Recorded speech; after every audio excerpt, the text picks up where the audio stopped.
नमस्कार दोस्तों, स्वागत है एक बार फिर से एक नए कहानी में। आज हम इस कहानी में जानेंगे कि हमें विश्वास करना चाहिए, विश्वास से ही दुनिया चलती है। लेकिन हमें किस पर विश्वास करना चाहिए, यह बहुत महत्वपूर्ण बात है। तो इस पौराणिक कहानी के माध्यम से जानेंगे चोर और पंडित की शिक्षाप्रद कहानी।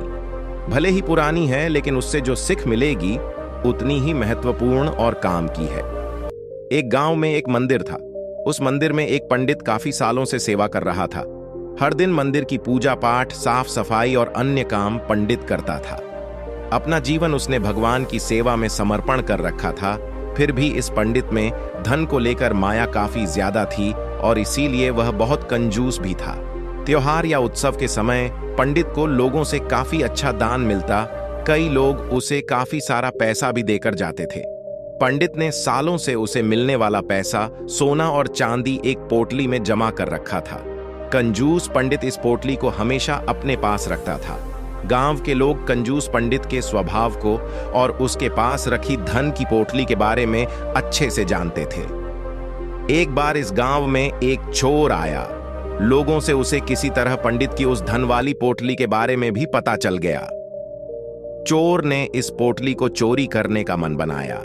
उसने पंडित पर कई दिनों तक नजर रखी, लेकिन उसे एक भी मौका उस पोटली को चुराने का नहीं मिला, क्योंकि पंडित एक पल के लिए भी उस पोटली को अपने से जुदा नहीं करता था। चोर हार मानने वाला नहीं था। उसने एक योजना बनाई। चोर ने पंडित का शिष्य बनकर उस पोटली को चुराने का तय किया।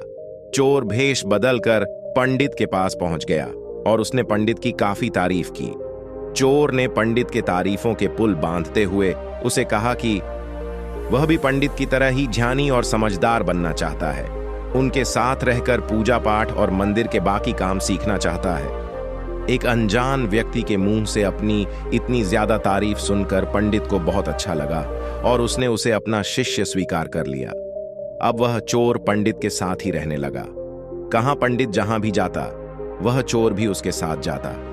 पंडित का भरोसा जीतने के लिए चोर अब उसके अन्य निजी काम भी करने लगा, जैसे पंडित के कपड़े धोने, उसके लिए खाने का इंतजाम करना।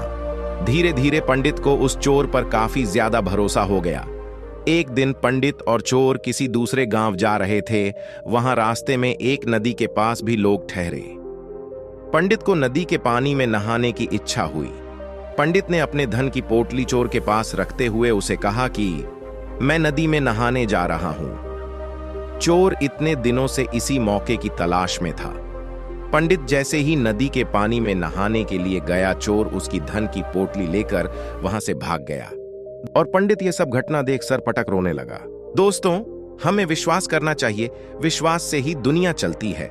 लेकिन हमें किस पर विश्वास करना चाहिए, यह बहुत महत्वपूर्ण बात है। हम किसी ऐसे अनजान व्यक्ति पर बिल्कुल भरोसा नहीं कर सकते जिसे हम अच्छे से जानते ना हो, जिसके भूतकाल के बारे में हमें ज्यादा कुछ पता ना हो। वीडियो अच्छी लगी तो चैनल सब्सक्राइब जरूर करें। धन्यवाद।